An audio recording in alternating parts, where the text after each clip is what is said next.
I'm Heath Lambert, and you're listening to Marked by Grace, a podcast applying the grace of Jesus to all of life.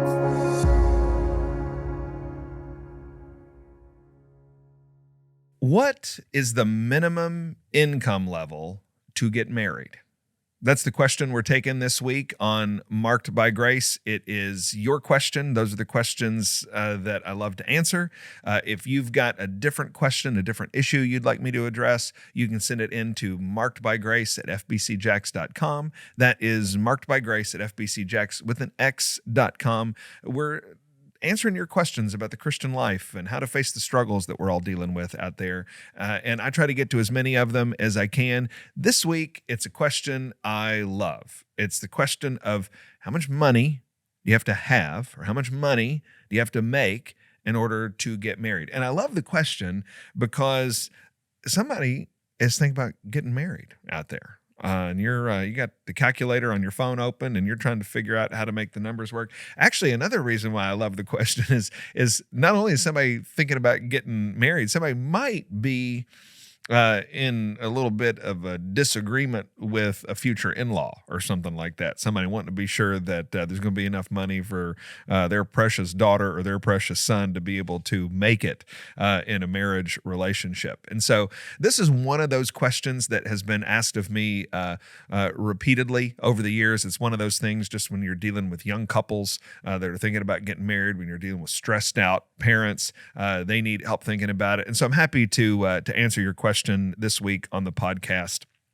One of the things before I get into the actual answer is to think about how we think, not just about the answer to the question, but how we think about even asking the question. If we're going to think biblically, which is what we always try to do here on Marked by Grace, it means we have to give the Bible authority, not just to answer our questions, but to reshape our questions, to change the way we even ask the question. The question this week, what is the minimum income level for marriage, is a good question. It's a practical question. I know why it's being asked. I can even feel the intensity behind asking it. But when we bring that question to the Bible, we need to allow the Bible at least the opportunity to recast the question or to reshape it, which is to say that the Bible does not answer this question exactly the way that it is asked. Doesn't mean the Bible's not relevant, doesn't mean the Bible doesn't have a wonderfully sufficient and practical answer, doesn't mean the Bible has nothing to say.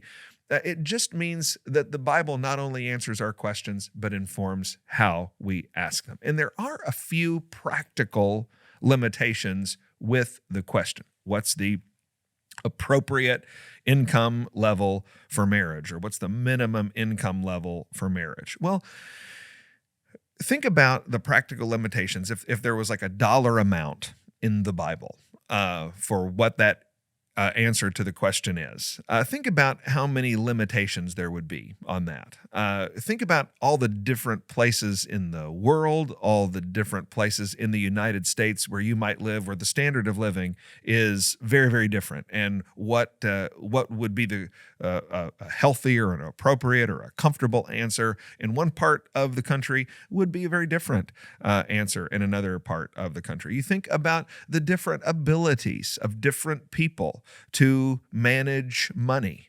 My goodness, not all money managers are created equal. Some of you, if somebody gives you $1, you need $1.10. And some of you, if you have $1, you're going to be able to save 50 cents on that dollar. And so different people are able to manage money in different ways. Different people have different earning potentials. I mean, the people watching this, there is many different incomes and as many different potentials for increased income as there are people watching and as there are people listening. Also, different folks have standards of living that are different. Some people, the neighborhoods where they feel comfortable living are more expensive than the neighborhoods where other people feel comfortable living. So there's just so many things on the table that are moving around, that are subjective and that are different, that it actually wouldn't even be helpful for the Bible to say, here's the bottom line number that you need in order to get married. So because it's not what we need,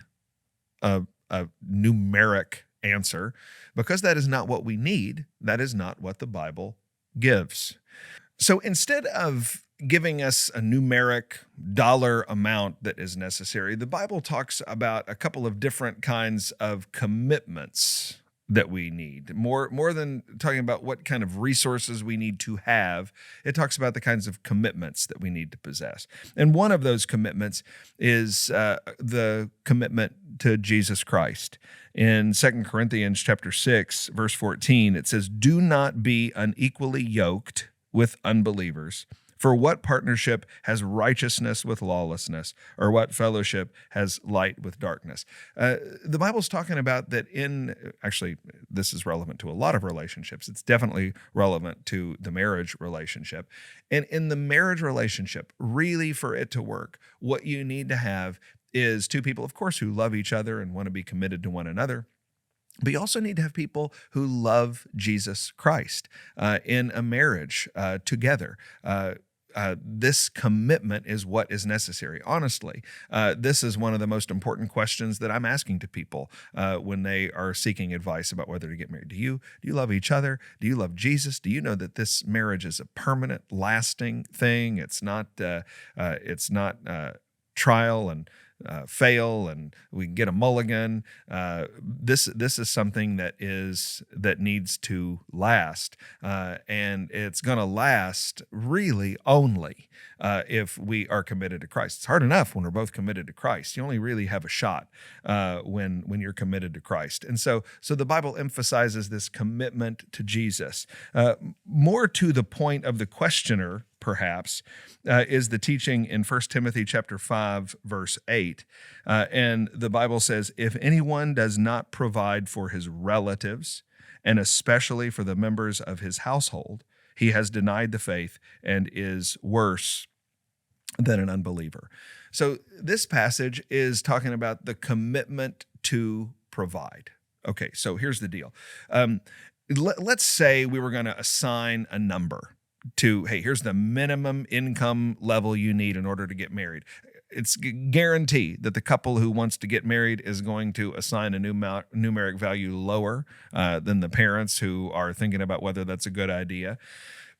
But let's assume we could agree on that number. And everybody said, okay, yeah, that's the right amount. You're making the right income. You've got the right amount in savings.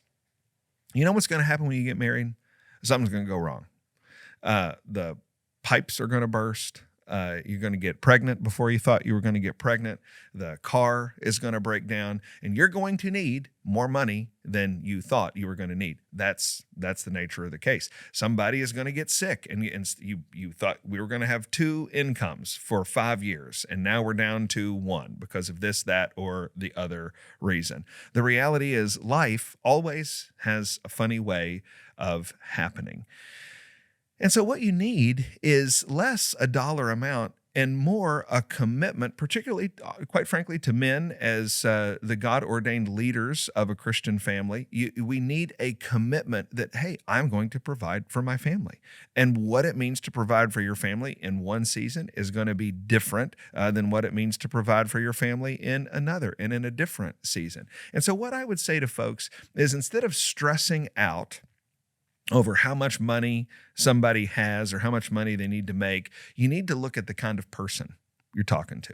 Do you have somebody who is in love with Jesus Christ and is committed to living life for his honor and glory? And do you have somebody who's committed, like, hey, I'm going to make it work. It's my responsibility to make this home and this family work. And if I got to go get 2 jobs, if I got to go get 3 jobs, if I've got to make some hard decisions to save money, we're gonna do that.